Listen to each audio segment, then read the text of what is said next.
there is a revolutionary rise in expectation, which is normal. We must be careful when we are expecting that from an interim government. A structural situation cannot be addressed by an interim government.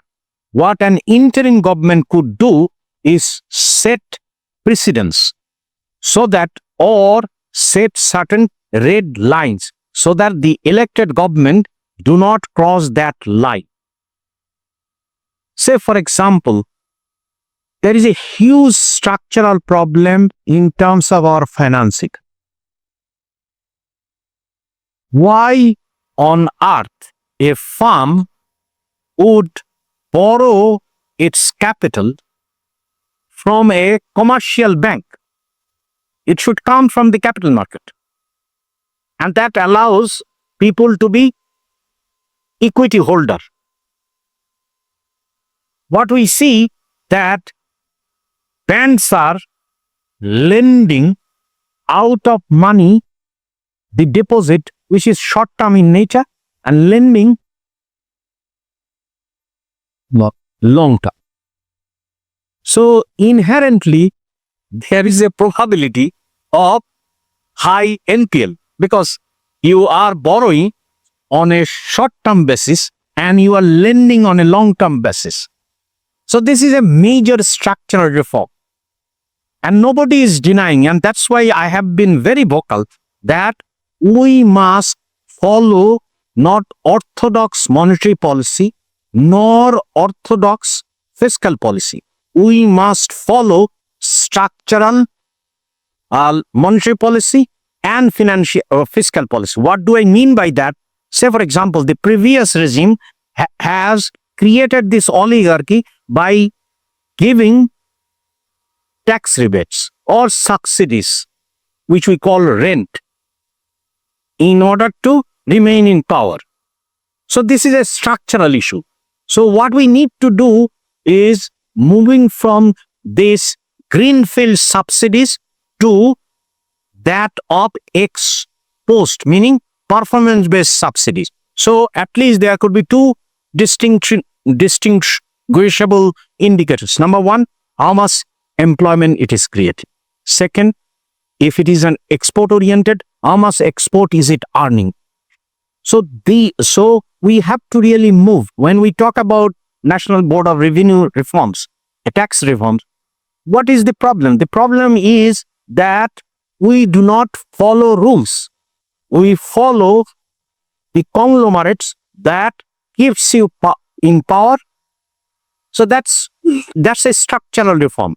Or we need to move towards industrialization, because the structural problem of the economy is that most of the employment are being generated in informal sector, which neither provide rights to the worker nor really helps economy to a sustainable path. So which means that there is only one way for the economy to move forward, is a industrialization. But we have to really keep in mind another structural issue is that the next generation must be having a country which is livable. So the transition in terms of industrialization must follow a green industrialization. So we have to avoid all fossil fuels. Simultaneously, say for example, what we are doing, we have become addicted to imported energy at the expense of non-exploration of our energy. Then we followed a system which the Indian government should have annulled, the capacity charge, which means, obviously, I'm not saying that if there is a plant that has to be given that amount of money in order for it to remain operational. But what the government has not done is that whether these are the plans required and should we be giving capacity charge, or what would be the negotiation, say in terms of shall we be paying them in dollars? I'm ready to accept that you pay to a plant which has borrowed internationally, but whose debt, the company which is not in debt or which doesn't have any foreign currency component, why would the government be paying in foreign currency? So these are the structural issues, but nobody should be in an illusion that a political government would give you a miraculous transition. But what it ensures, as the evidence suggests, that every time when we have whatever limited access order we had, that has ensured reduction in poverty,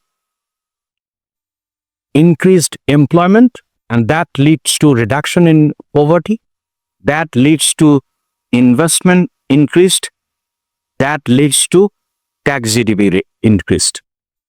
But nobody should be under any illusion that there would be a dramatic change. But what we could expect, that given, and that's a fair point, that should be the core of any political party or coalition that is coming into power. They should have the focus centered on our people, 15 to 64. And in view of the ASEAN countries or East Asian countries, if we see that there is a increased aging besides the European and Western economies, so which gives us two distinctive advantages. One is that we can have labor intensive industrialization. Secondly, if our skill goes up, then we can be also employed by these countries. We are being employed by ASEAN countries, say in Singapore or Malaysia. So we must really have a discussion through which we move towards a kind of a discussion which I do like to give credit to the interim government, that they are talking about ASEAN membership. They have already applied for the RCEP. Simultaneously, they are in negotiation on how to deal with the disruption in global trade atmosphere because of the tariff issue.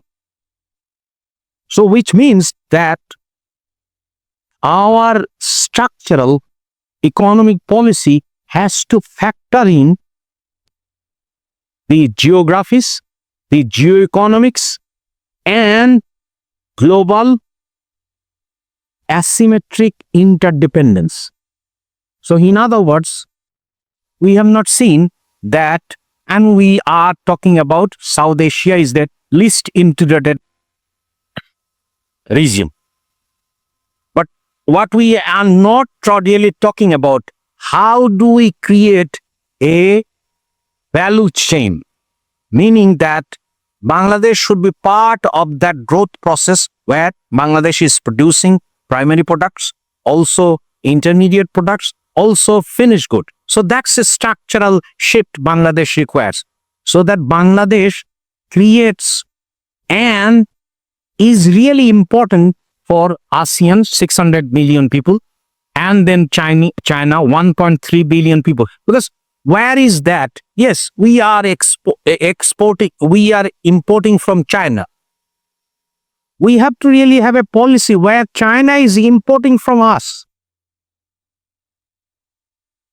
So then we can say, look, we are committed to multilateralism, where we would be able to say we are pursuing an independent, inclusive,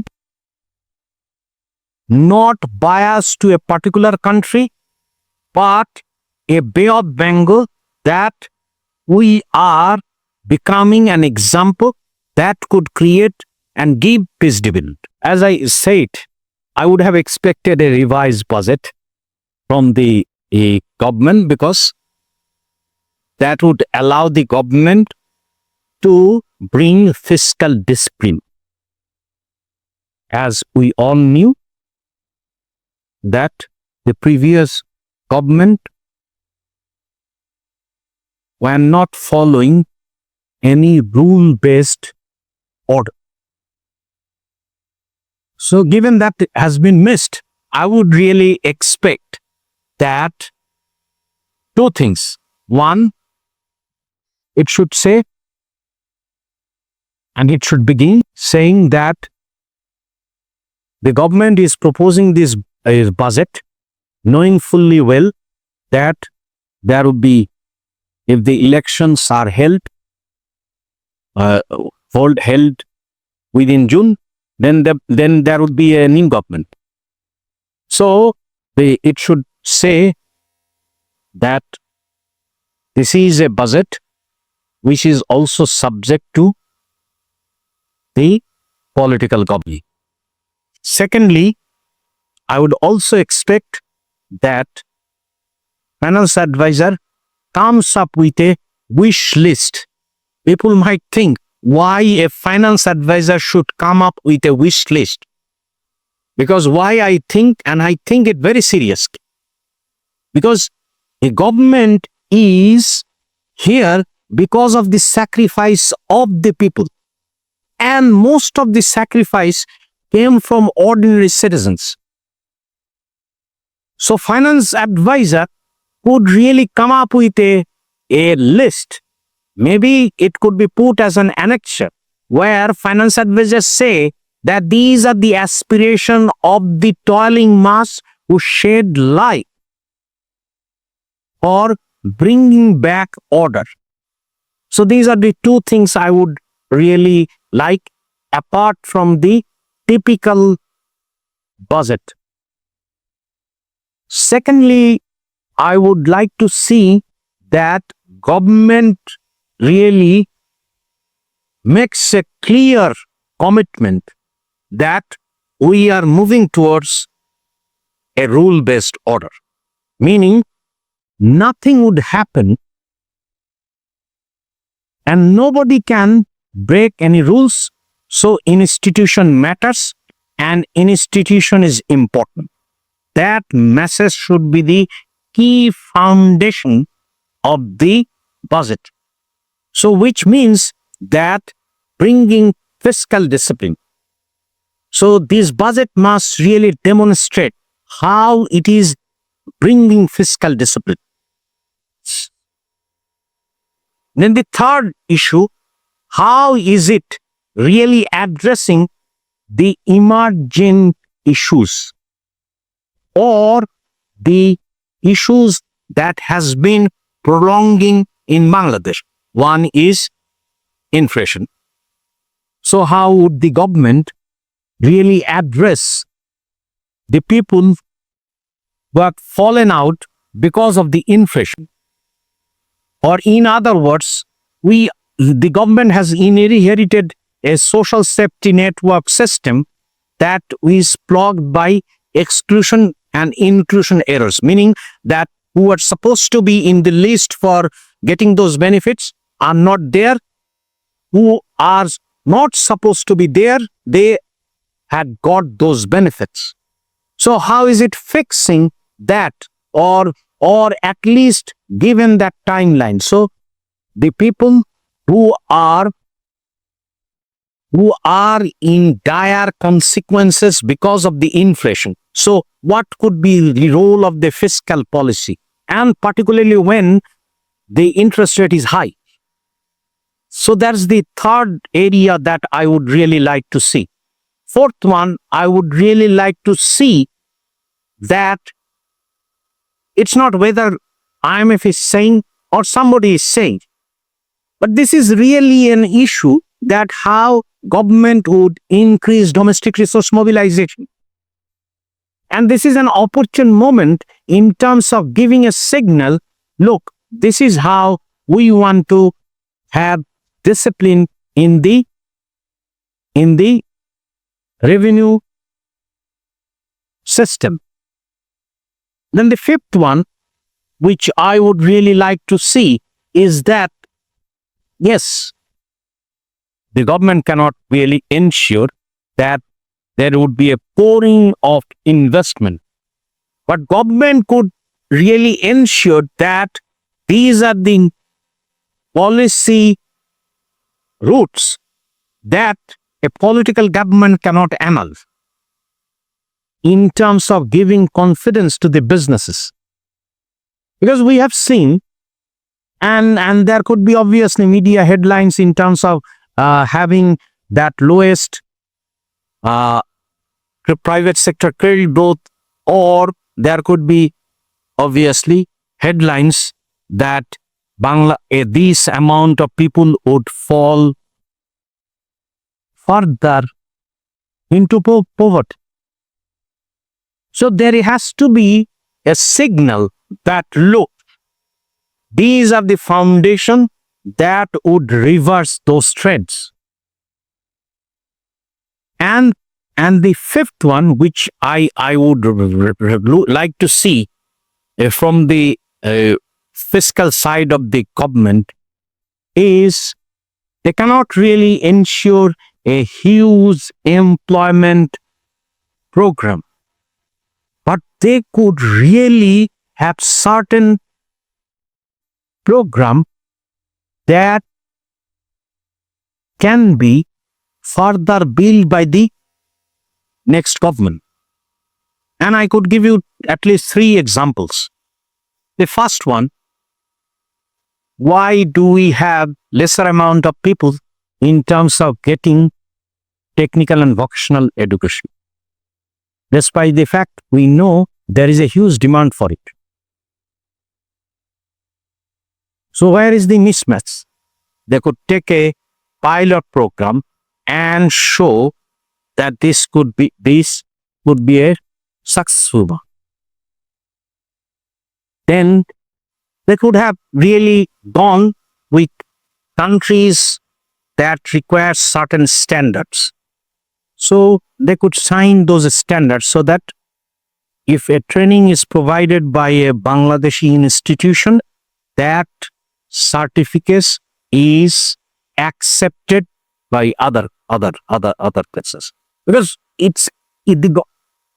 one should not forget that if there is not employment, then obviously whatever you hear about this rent-seeking activities going on, it would be there. Because if there is no employment, what would these people do? So then in terms of 7, I would really like the government to have, which is, they can easily do it, which is all these data, NID is somewhere, birth registration is somewhere. So the government can really do a program and give an idea that, okay, our social security system logged by these errors, we are coming up with pilot projects which would reduce it. Because it's so fragmented. Every ministry has one of it. Why do we need that? And I would really like to see, not rhetorics, what is its thinking in terms of creating local self-government. Because a government, if we are to talk about a government, then it must have at least 3 things. One, it must have a legislative kind of a chamber. So it might really talk about this local government. Second, it must have to have the possibilities and ideas about earning its revenues. And third, it must have a certain kind of an law enforcement bodies. So how are you going to give that? Because everywhere in the world, hardly they talk about central government. And last but not least, and which is most important, we'd like to know from the government, how are you going to address the previous government has created, which is supposed to be a pyramid organization. But look at the bureaucracy. It's heavy talk. So what is its thinking? And why it is important? Because if one really looks at the operational expenditure of the government, it's two areas. One is payment in terms of debt, and second, paying the bureaucracy. So how the government is really interested in terms of bringing efficiency and effectiveness of the public service. You see, I am hugely optimistic. As I said, Bangladesh demonstrates resilience, not in terms of facing natural disasters, because it's evident that the casualties that we used to see earlier, it has reduced. But what we also saw, that the frequency of natural disasters have increased because of the climate change, but casualties have decreased. But what is least talked about in Bangladesh, that any authoritarian tendency would not be tolerated by common mass. So which means that people is giving a signal to the political parties that look, you govern based upon rules, based upon on institutions, or you imagine of a huge disasters. Well, look at 90s. Someone has to embrace jail. But look at 2024. She has to flee the country. So the message is good and clear that if you are not bringing rule-based order, if you are not working for the mass, if you are just working for the oligarchy, if you are not bringing reforms that provides public goods, that ensures employment, and that assures that business would thrive, and that really looks at betterment of the citizens, particularly working class, be it farmers or be it manufacturing. So they want to see more manufacturing job. And they would also like to see Bangladesh asserting its position in the Bay of Bengal. Very clear. It has created SARC. It wants to see that SARC is not hijacked by any particular countries. Simultaneously, it wants to see that Bangladesh joins ASEAN and it becomes a vital source for our eastern neighbors. Simultaneously, it wants to see that Bangladesh is thriving with its ummah. And never it always has maintained that we want to have a relationship based upon dignity with all Western countries. So the signal is very clear. Don't tilt. Be inclusive. Be rule-based. And if you are not serving the people, then you have the political party, you cannot even imagine what future is waiting for. The current economic woes owe to the previous regime. One has to clearly understand the previous regime. It was a regime which political scientists would call a fascist. But what one has to really look at the economic outcome and its relationship to the political process. The regime survived because of the patronage that it distributed in every tiers. It can be called as a resource-dependent syndicate. So it was vertically and horizontally linked. And in exchange for the patronage, the regime survived. The regime itself, in order to finance its patronage, it has created a debt that is matchless in terms of Bangladesh's economic history. If one looks at from 1971 to 2008, and one looks at from 2009 to 2023, there has been, at least at the foreign debt level, 322% increase, while the economy in terms of investment was stagnated. If one looks at the private sector contribution to the gross domestic product, and the regime in terms of general masses left a stark inequality. And most importantly, what happened, Bangladesh should have benefited out of its demographic dividend.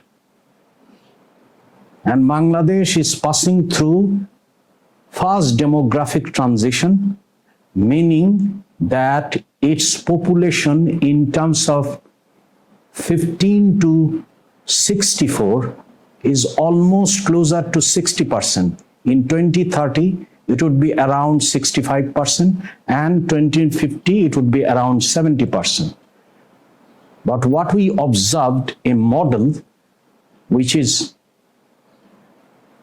not conducive to creation of employment, which is debt-driven, which is not fueled by investment. So it created a model by itself. It cannot sustain any economy. So the model, which has been touted by many international organizations as a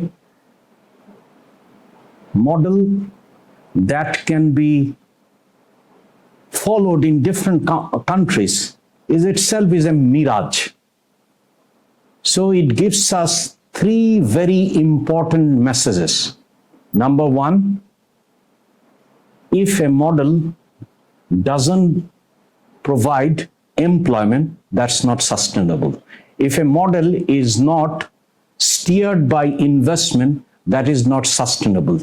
If a model is steered by increasing inequality while it survives on a patronage, and that patronage goes to somewhere else, creating proverbial Begumpara in Canada, or having so many houses in United Kingdom or many places.